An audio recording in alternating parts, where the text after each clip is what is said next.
The girl looked innocent enough to be praying in church, eyes soft, hands bound as though in solemn supplication, but in 20 minutes, they were going to boil her alive.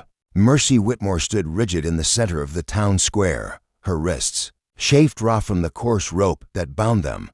Her simple brown dress hung loose, torn at the shoulder from where Sheriff Colt had dragged her out of the boarding house. Like a sack of sin, the late afternoon sun cast long, accusing shadows across the parched ground, while behind her, a monstrous iron kettle shimmered with heat. Already, beads of sweat had begun to slip down Mercy's temples, trailing along her cheekbones like tears she refused to shed. She was only 19, and the sum of her life had been 16-hour days of scrubbing floors, hauling laundry, and tending to the whims of the well-to-do in town. She'd kept her head low, her voice soft, her pride tucked beneath her apron strings. Yet here she stood, condemned by Mrs. Harriet Weller, the banker's wife, who claimed that Mercy had stolen her dead grandmother's cherished pearl necklace. A sea of faces surrounded her, dusty men with sun-worn hats and calloused hands, and women clutching their shawls as if to protect themselves from the stink of judgment. Their eyes gleamed with morbid anticipation, their whispers like rustling leaves before a storm. This wasn't a trial, it was an execution. This was frontier justice, cruel and primal, where a boiling cauldron stood in for a judge and jury. Confess and burn, or die clinging to innocence. Mercy's knees wavered, but she didn't bow her head. Her chin stayed high, even as humiliation carved itself into her soul. She had scrubbed Mrs. Weller's house every Tuesday for 3 years. She'd never pocketed so much as a crust of bread. But who would believe the word of a penniless orphan over that of a banker's silk-draped wife? String her up, Sheriff Colt barked to his deputy. Mrs. Weller wants this done proper. The deputy Pike, a boy barely past 20 with sweat lining his brow, fumbled with the pulley rig that loomed above. The kettle, wood cracked and popped beneath the fire, and a column of steam twisted skyward like a ghost in agony. The sharp tang of burning oak stung Mercy's nostrils, but beneath it lay something fouler, fear thick and metallic, clinging to her tongue like blood. Mercy shut her eyes. She thought of her mother, gone these 10 years now. Would she be ashamed, seeing her daughter accused, roped and judged before a baying crowd? Or would she understand that in this world, the truth often drowned beneath wealth and whispers? Mrs. Weller glided forward, a vision in polished silk and veiled menace. In her gloved hand, she held the necklace aloft, its pale pearls glowing in the dying light. "This belonged to my grandmother," she proclaimed, voice rich with righteous fury. "Brought all the way from Boston, and this little wretch thought she could steal from honest folk. She's a thief," someone shouted. "Boil her." As Sheriff Colt reached for the second rope to bind Mercy's ankles, a new sound cracked through the afternoon heat. Hoof beats, fast, urgent. A gallop from the eastern road, sharp as rifle fire and growing louder by the second. Sheriff Colt's grip tightened on Mercy's arm. "Don't stop. Tie her feet," he growled. "Whoever that is, they'll wait. Justice don't stop for strangers." But the crowd's eyes had already shifted, heads turned eastward, jaws slack as a rising cloud of dust began to crest the horizon.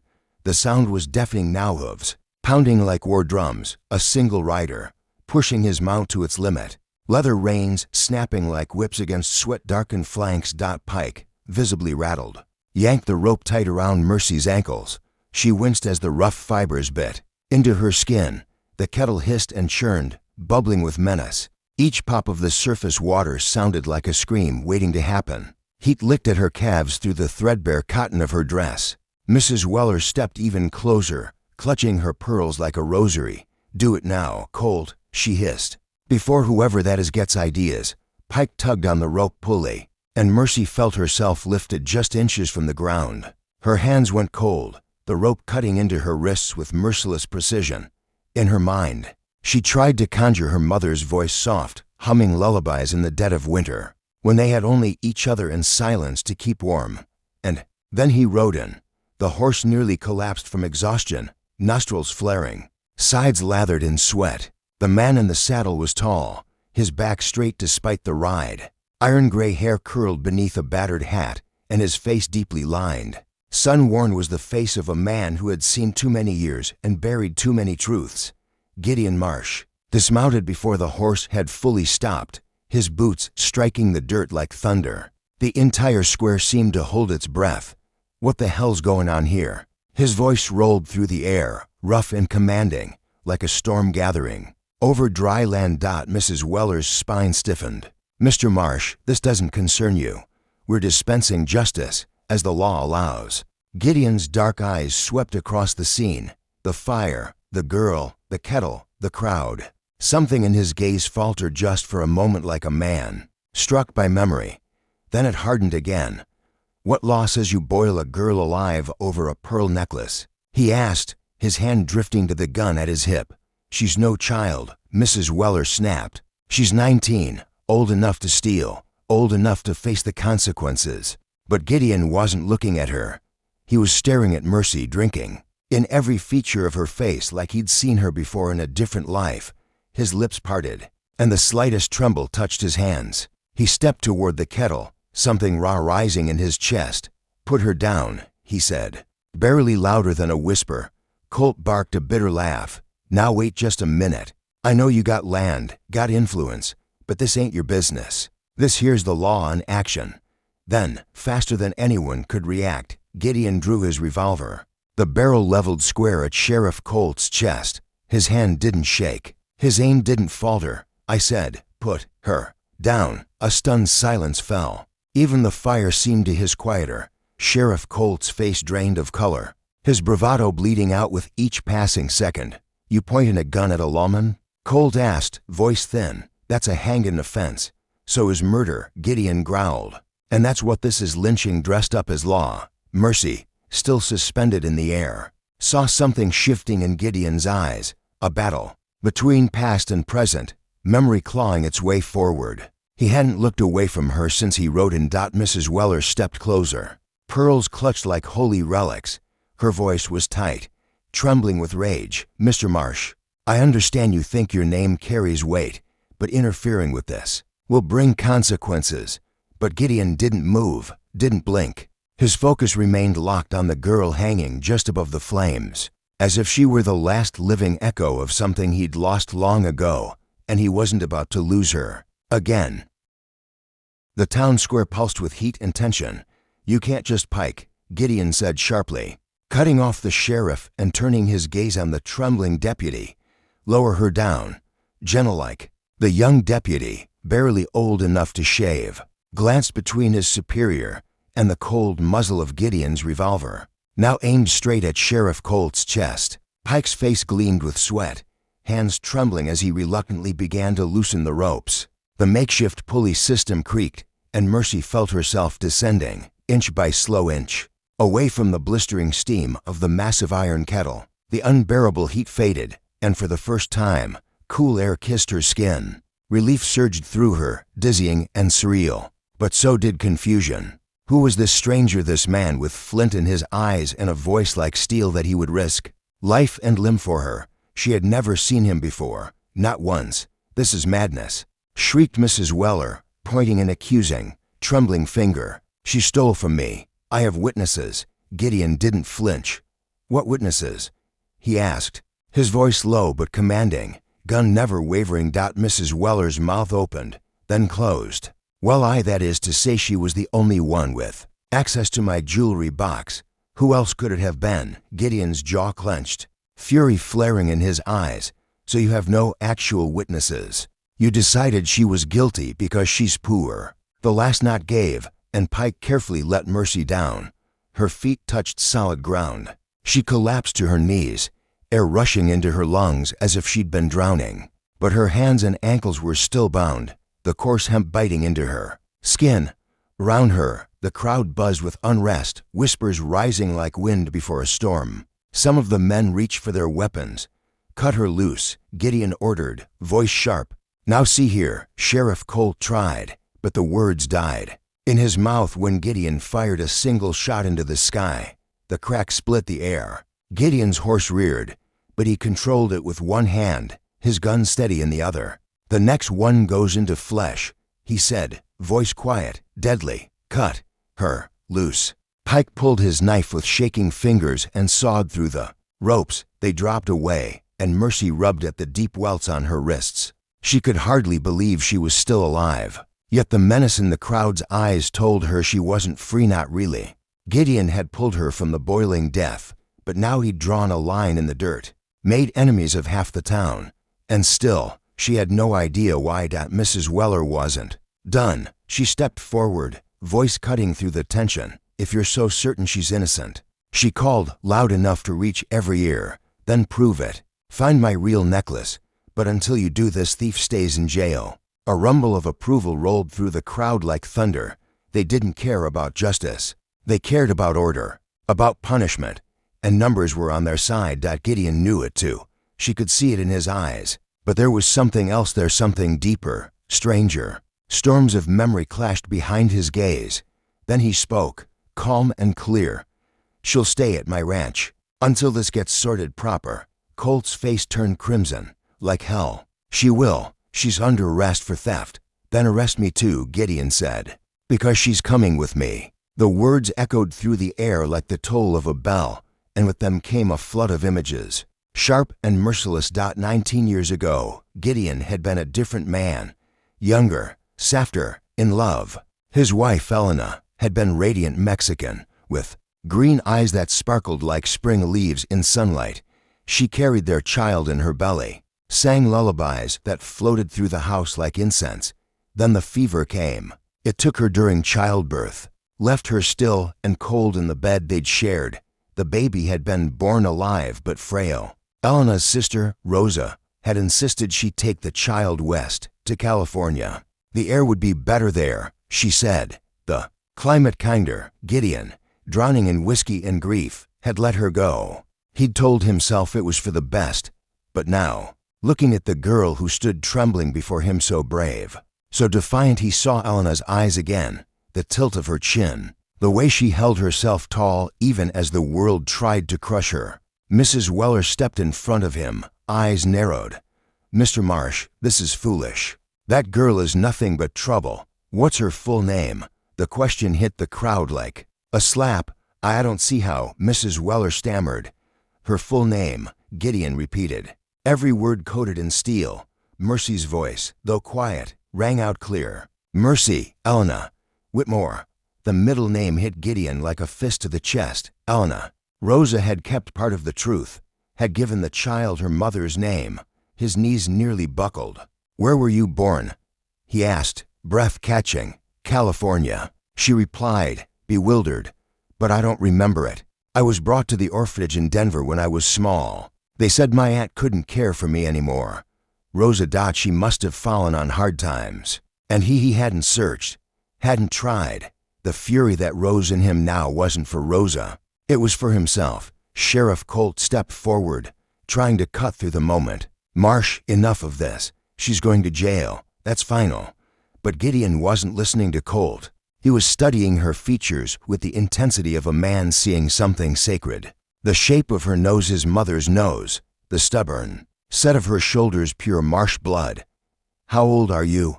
he asked. 19, she said. "Born in March. At least that's what they told me." March. Elena had died in March. Emotion flooded Gideon's vision, blurred the world into trembling light. This girl, this fire-hearted woman who had stood tall in the face of death, was his daughter. His little girl grown up without him, believing herself alone in the world. Someone in the back of the crowd shouted, "Enough talk. String her up." But Mrs. Weller was watching Gideon's face, and what she saw there unsettled her. "Mr. Marsh," she said, her voice taking on a condescending tone, "surely you're not suggesting that this common thief is part of your family?" Gideon's eyes turned to ice. "Mrs. Weller," he said, voice low and sharp as a blade, "you just tried to murder my daughter." The words exploded into the silence like a gunshot. Mercy stared at him, breath stolen from her chest, her eyes his eyes wide with disbelief. The crowd quieted, every soul stunned into stillness. And in that fragile, weightless moment, Mrs. Weller made her final mistake. She smiled, a cold, poisonous smile, the kind worn by someone who believes they've already won. "Your daughter," she purred. "Mr. Marsh, I understand grief can warp a man's mind, but that girl has clearly beguiled you with some orphan's tale of woe. Mercy stared at Gideon now, torn between terror and a desperate kind of hope. Could this stranger truly be her father, the one she had imagined on countless lonely nights? In the orphanage? You're lying, she whispered. But even as the words left her lips, she was searching his face, hunting for proof, and the longer she looked, the more she found. Gideon stepped closer. His voice cracked with emotion. Your mother's name was Elena. She had a birthmark on her wrist, shaped like a crescent moon, and she sang to you a lullaby about stars dancing in the desert sky. Mercy's legs buckled. How could he know that? How could anyone know that? She had faint, dreamlike memories of a woman with dark hair singing to her a lullaby in the shadows, but she'd always assumed it was someone from the orphanage. Now, standing in the town square with the crowd murmuring in confusion, those memories suddenly felt like something more. The people who had gathered were caught in a strange tug-of-war between bloodlust and doubt, unsure whether to demand justice or mercy. But Mrs. Weller wasn't finished with her performance. Even if she is your daughter, the banker's wife declared sharply, her voice cutting through the tension like a whip, that doesn't change the fact that she stole my necklace, family. Or not, theft is theft. Then where's your proof? Gideon Marsh challenged, his tone laced with steel. Mrs. Weller's eyes glittered. I found the necklace hidden in her room at the boarding house. Sheriff Colt was there, he saw it, too.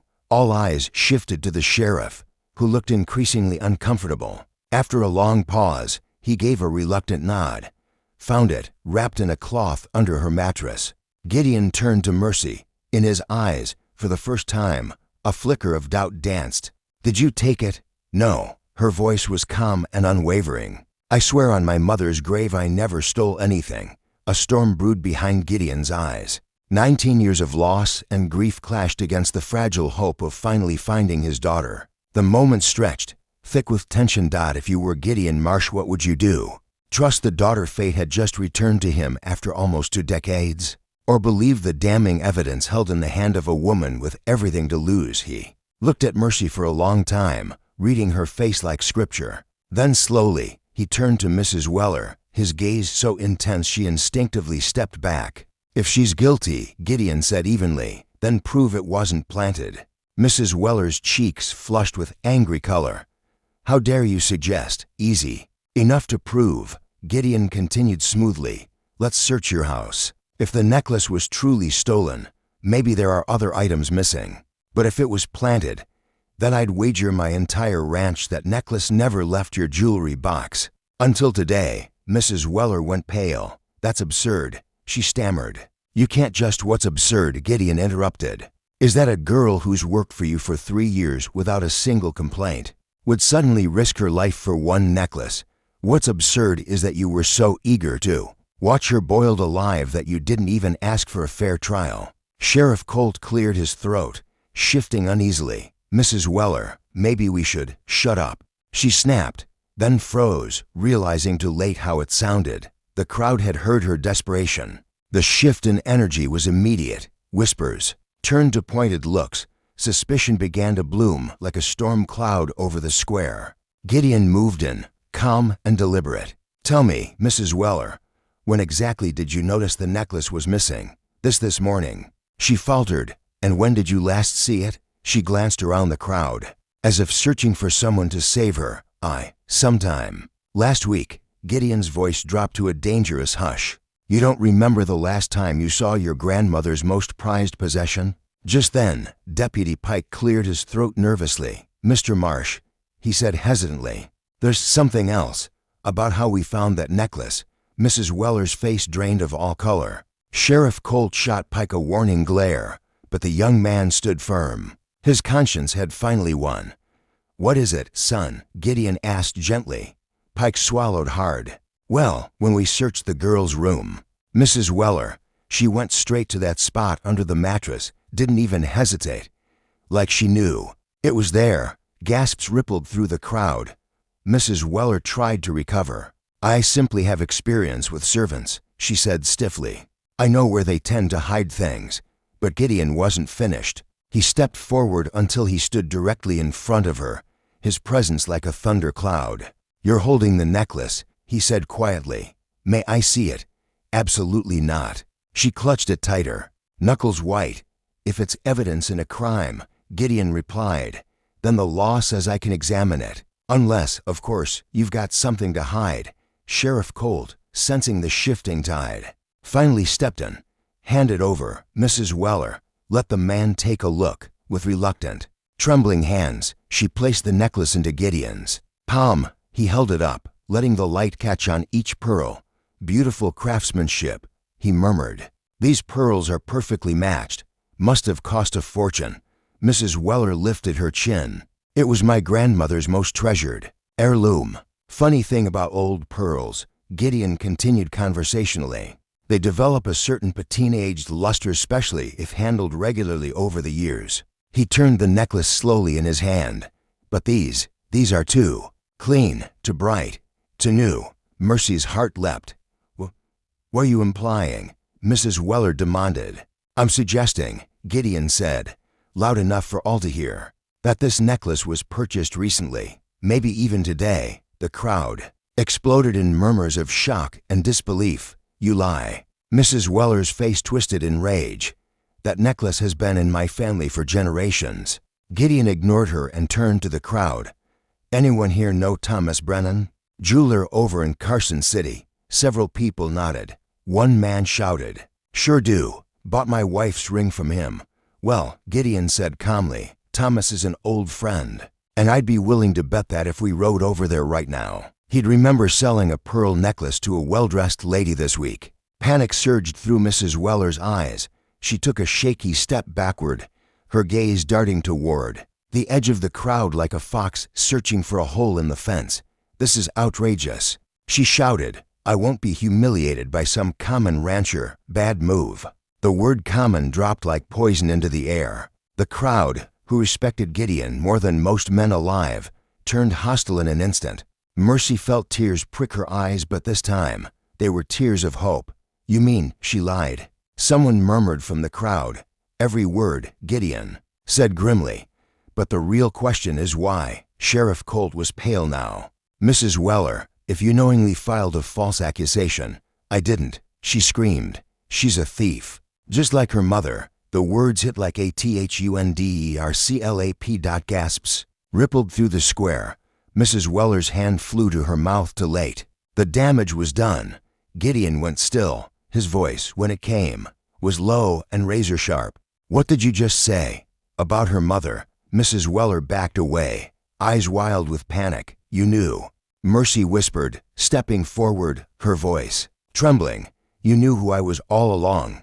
Mrs. Weller turned and bolted, but there was nowhere to go. The crowd had formed a living wall, a ring of faces and bodies unwilling to let her escape justice. Gideon caught up with her in 3 long strides and seized her wrist with a grip that could bend steel. "Let me go," she shrieked, struggling weakly. But the fury had drained from her like wine from a shattered bottle. Her mask of high society dignity had cracked wide open, revealing the desperate, vicious truth beneath. "Not until you explain," Gideon said quietly, his voice like the calm before a storm. "What you meant about her mother." And Mercy stood there, heart pounding, knowing that what came next would change everything. Because this wasn't just about a necklace. It was about secrets. It was about blood. And it was about to get much darker. The gun still smoked faintly as Mrs. Weller turned, her eyes sweeping over the crowd now closing in with hostile expressions. Sheriff Colt couldn't meet her gaze. Even Deputy Pike, once loyal, looked at her with quiet revulsion. "I don't know what you're talking about," she stammered, her voice cracking. But Gideon wasn't going to let her retreat behind lies. His voice rang clear and cold across the square. "You said, just like her mother. How would you know anything about Elena, unless you knew who Mercy really was?" Mercy stepped forward, her pulse roaring in her ears. But her voice, when it came, was calm and strong. "Tell him," she said. "Tell him why you tried to have me killed." The last threads of composure in Mrs. Weller snapped, her mouth twisted in fury, and her voice turned raw. "Because you people destroyed everything," she shrieked. "Your precious Elena, she seduced my husband. She turned him against me." Gasps tore through the crowd like a sudden gust of wind. The air grew heavy. Mercy's knees threatened to give, but Gideon's hand at her back steadied her. "That's a lie," Gideon said, but even he couldn't hide the quiver of doubt. "Is it?" Mrs. Weller laughed bitterly. The sound like broken glass. "Ask your friend, the banker. Ask him where he was the night Elena died. Ask him about the letters he wrote to her, about the money he gave her when she told him she was carrying his child." Mercy's world reeled. "What?" she whispered. But Mrs. Weller was just getting started. 20 years of bitterness poured from her like floodwaters through a broken levee. 20 years I lived in the shadow of a dead woman, she spat, watching my husband pine for some Mexican whore while he ignored the wife he swore to love. 20 years of mourning someone who should have meant nothing. "You're lying," Mercy whispered again, but even as she said it, the pieces began to shift and click into place like a cruel puzzle. The recognition in Mrs. Weller's eyes, the strange urgency to see her punished, the elaborate setup. Gideon's expression turned to stone. "Where is he? Where's your husband?" Mrs. Weller pointed, her hand trembling, toward the bank at the corner of Main Street. "In his office, probably drinking himself into another stupor while he stares at her picture." Gideon didn't hesitate. He turned on his heel and strode off toward the bank, Mercy hurrying at his side, skirts brushing the dusty road. Behind them, Sheriff Colt struggled to restore order. Mrs. Weller collapsed to her knees, her expensive dress now caked in dust, her hair wild and unkempt. The bank loomed ahead, a solid 2-story structure, its windows dark despite the sun still burning low in the sky. Gideon shoved open the door without a word, Mercy following into the cool hush inside. Randolph Weller sat behind a heavy mahogany desk, a half-empty bottle of whiskey at his elbow, and an old daguerreotype photograph trembling in his fingers. He looked up and froze. "Elena," he whispered, eyes wide, voice hollow. "No," Gideon said. "That's my daughter." The banker's face drained of color. His hands began to shake. But I thought. You thought what?" Gideon said, stepping closer, his voice quiet but sharp. "I thought Elena's child. I thought she..." Weller choked on the words. Mercy answered for him, her voice numb. "You thought I was your daughter." The banker nodded miserably. "When Harriet told me there was a girl in town with Elena's eyes, I had to see. And when I saw you, I knew. You have her face, but you have your father's strength. You're not mine. You're a Marsh." Gideon slammed his hand on the desk, rattling the bottle. "So your wife decided to frame her. Have her killed because she reminded you of Elena?" "I never wanted that," Weller protested. "When Harriet told me what she was planning, I tried to stop her, but she said it was the only way to silence the past." Then came the sound of horses outside, fast and heavy, hoof beats, spurs jingling, the thud of boots hitting the ground. Gideon went to the window. His voice was grave. "Federal marshals, 3 of them." Mercy's heart sank. Had Mrs. Weller managed to shift the blame back on her? But one look at Weller told her the truth was far more tangled. "They're here for me," he said quietly, placing Elena's photograph gently on the desk. "I've been expecting them for months." The front doors opened with a creak. 3 men in long dusters stepped inside, their presence like a storm front.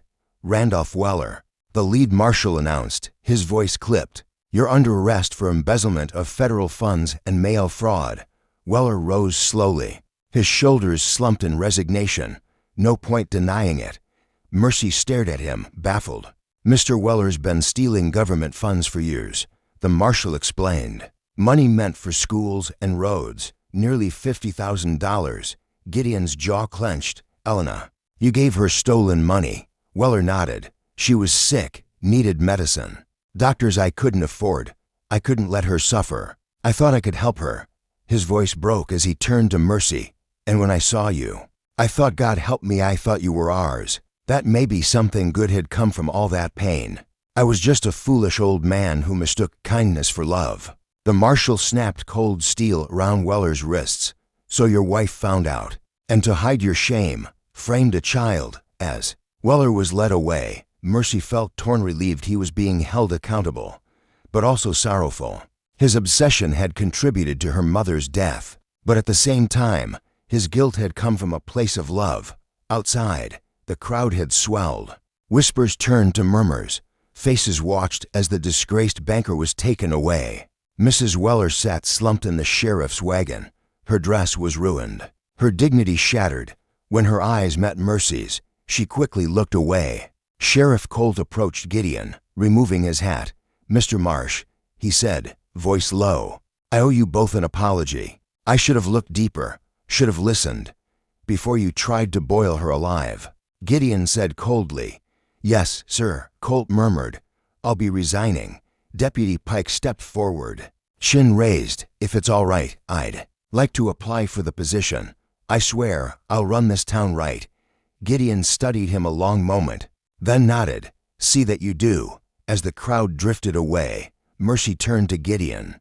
There were 1,000 questions in her heart, but only one mattered now. "What happens next?" she asked. Gideon looked at her, Elena's green eyes staring back at him from her daughter's face. And then, for the first time since she'd met him, he smiled. "Now you come home," he said simply. "If you want to." Mercy thought of the boarding house where she'd scrubbed floors for 3 years, the orphanage where she'd grown up believing she was unwanted, and then she thought of the man who had ridden into a hostile town to stand between her and a hanging. "I want to," she whispered. They walked together toward Gideon's horse, the sun dipping low behind them. Mercy realized then sometimes the worst day of your life is the one that brings you to where you belong. 6 months later, Mercy stood on the porch of the Marsh Ranch, the wind warm on her face. Her father was in the corral, showing her children how to rope cattle. She had married Deputy Pike, now Sheriff Pike, in a celebration that half the territory had come to witness. Mrs. Weller received 10 years. Her husband 15. In the ranch house, Elena's photograph sat on the mantel. Mercy often caught Gideon gazing at it, his expression soft with love and sorrow. But he never spoke of the past again. He had traded those lost years for the ones ahead. And in the evenings, when the stars shimmered over the desert and the wind carried the faint scent of sage, Mercy would sing to her children the lullaby she had once only half remembered, about stars that danced in the night sky, mothers who never truly left, and fathers who never stopped searching.